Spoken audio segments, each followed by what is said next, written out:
Thanks for staying with us. Welcome to News Track on Channels Television. I'm Joke Rogers. And I'm Ayotunde Balogun. Here are our top stories at this hour. The Supreme Court has dismissed the appeal filed by the candidate of the Democratic People's Party in the April 2011 governorship election in Delta State, Mr. Great Ogbaru, in which he challenged the election of Mr. Emmanuel Udwang as the governor. For delivering a judgment on the suit, Justice Suleiman Galadima, who led a panel of 4 justices, said the application by Mr. Ogbaru amounted to a gross abuse of court process capable of setting a dangerous precedent for the legal profession. The court therefore awarded a cost of 150,000 naira against Mr. Ogbaru. Mr. Ogbaru had approached the court seeking for an order to set aside its March 21st, 2012 judgment, which affirmed Mr. Udwang as the winner of the election. 3 Lebanese who have been detained since last month after a huge arms cache was discovered in their residences were brought to court today to press charges against the Nigerian government for alleged unlawful detention. The detainees, Abdallah Taini, Mustafa Fawaz and Talal Roda, are each claiming 1 billion naira as damages from the Nigerian authorities for their arrest and detention since May the 11th this year without trial. At the resumed sitting of the court for the accused persons to argue their bail application, were counsel to the accused persons, Ahmed Raji, were told a federal high court to discountenance the claims by the secret police that the suspects were terrorists who belonged to the Hezbollah military wing because they have no evidence to back up the claims. The Department of State Security, through its lawyer, Mr. Clifford Osagi, says the arms are prohibited weapons.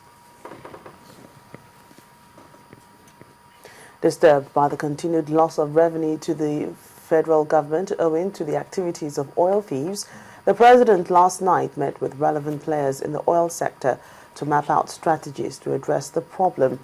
Speaking with State House correspondents after the meeting, Petroleum Minister Dizani Alison Maduke explained that the meeting discussed a very critical issue of crude oil theft, which is affecting revenue accruing to the Federation account from the sale of crude oil.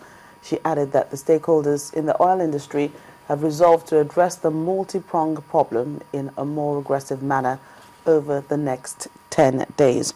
The meeting was attended by governors of Delta, Akwa Ibom and Bayelsa states, heads of international oil companies, service chiefs, among others. To aviation matters, where the Federal Airports Authority of Nigeria has defended the grounding of an aircraft belonging to Kavok Airlines from Kenya. The agency's general manager in charge of corporate communications, Mr. Yakubu Dati, told journalists that the airline will be released when cleared by relevant security agencies. It arrived on 3rd of June at 18:36 hours, and the aircraft is a DC-9 with a registration number 5Y-SAX. Total number of passenger 18, made up of 15 crew members and 3 passengers, said to be deportees. The security agencies have discovered that certain procedures were not complied with, and that is why the aircraft has been grounded and is going through security routine at the moment. And as soon as the areas or grey areas are clarified, it will be released according to the laws of the land.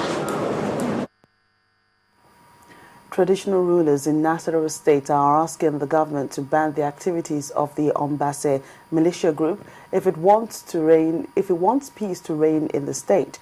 The traditional rulers made this demand at a meeting with the Nasarawa state governor, Mr. Tanko Almakura. The meeting also resolved that the police and the state government should speed up the fight against crime. The Nasarawa state government and the police have stepped up efforts to curb communal crisis in the state. The state government began the move with a meeting with former governors and political leaders earlier in the week. Governor Tanko Almakura took a step further with a meeting with traditional rulers in the state. At the end of the meeting, the traditional rulers urged government to set up a delegation to meet with the Aregon to outlaw the Ombase cult group. The government should constitute a high-powered delegation of representatives of traditional rulers to meet with their Igong counterparts with a view to enforcing the ban on the activities of the outlawed Ombase militia group. That is why we say all efforts must be committed by the government and other individuals to make sure that those who are retaining arms illegally must have to be fished up. On his part, Governor Tanko Almakura announced that his administration will establish a synergy with the Council of Traditional Rulers in his approach to community-based conflict resolution strategy. I would continue to find ways and avenues where there could be synergy and interface between the government and traditional rulers for the benefit of our people.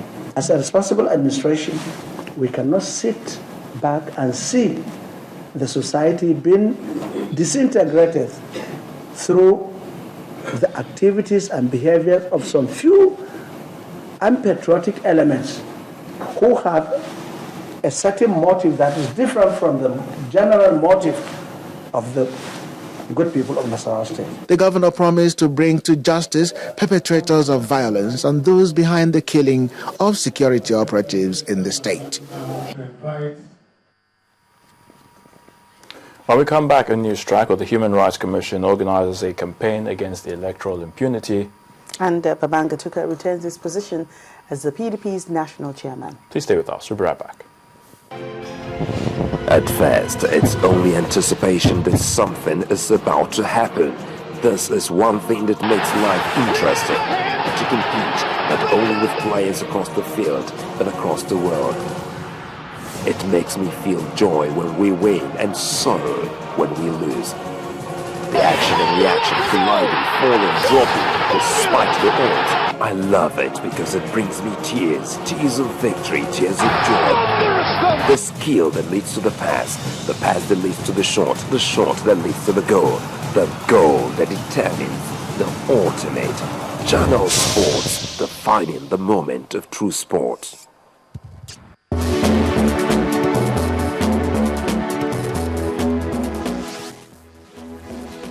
Welcome back. All our top stories and other programs can be found on our website, channelstv.com, and on youtube.com/channelsweb. And if you are on the go, visit m.channelstv.com to view us live on an iPad, iPhone, or BlackBerry.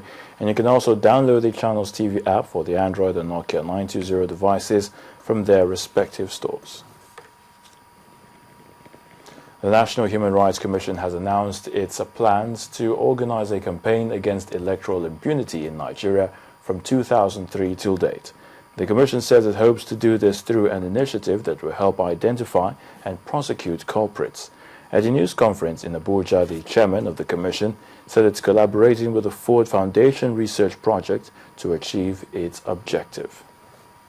Over the years, the nation has witnessed elections characterized by electoral woes and impunities. Several groups have called for ways of curbing the impunity that is prevalent in Nigerian elections. To this end, the National Human Rights Commission has taken up this challenge, the agitation for the entrenchment of credible electoral system without impunity. Huge support came from the Senate, foreign organizations, and other high-ranking individuals.